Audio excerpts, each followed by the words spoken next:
บายดีบรรดาท่านที่เข้ามาติดตามรับชมวันนี้เป็นมื้อที่สองมาบุกเบิกดินสวน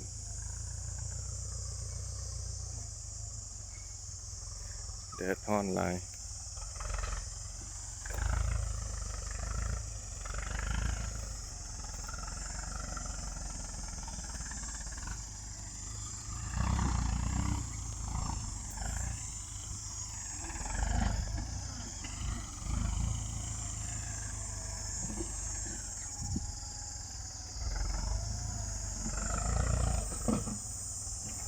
ดูดปลาออกแล้ว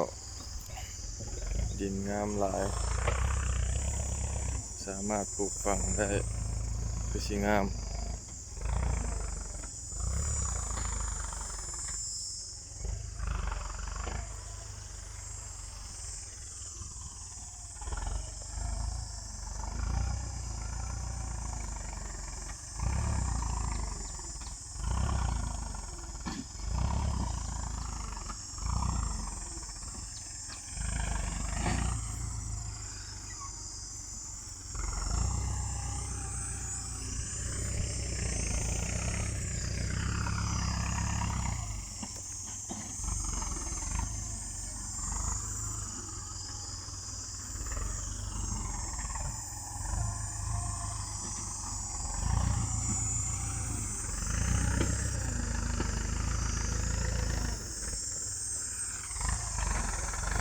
ไม้ติ้วกำลังใหญ่